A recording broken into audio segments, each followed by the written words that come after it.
to the public. Thank you. With respect to the court matter, it was the government and INEC that took it out of proportion. The case in court that the Supreme Court finally resolved did not have to do with the leadership of the party.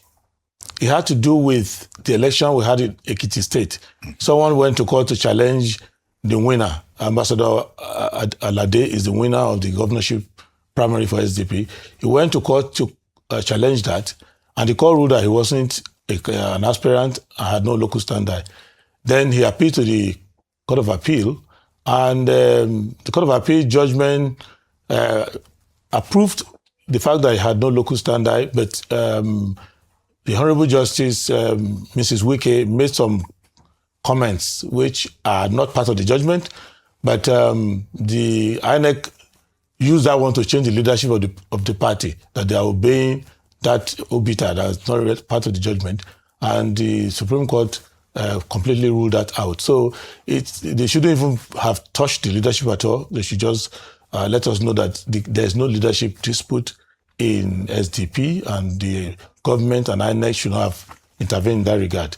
With respect to Nigerian people, what I have in stock for them and what has changed since 2023, one thing is clear, that I ran for president in 2023, but I did not know that I was running for profit, because everything I said would happen has happened. I said that President Tinubu's policies and those who believe in those policies would ruin the economy, will ruin purchasing power for the people, and would not result in the accountability which Nigeria was expecting, because one of the reasons why Nigeria wanted to take the bitter pill of subsidy removal was that they thought it was a tool to fight corruption. And we said, no, it's just another way to make life more difficult for you. So now what we have in offer is, number one, we have to run a government that follows the Constitution. What we have today are people in power, but they're not a government in the contemplation of our Constitution. What the government would do is that, one, the government would keep the oath of office, which includes implementing Chapter 2 of the Constitution, fundamental objective and directive principle of state policy.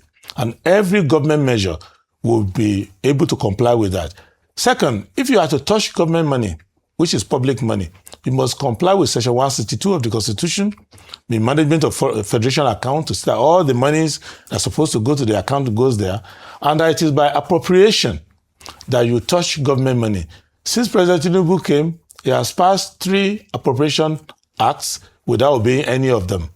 And when we started criticizing him, he went and consolidated the 3 abominations into one.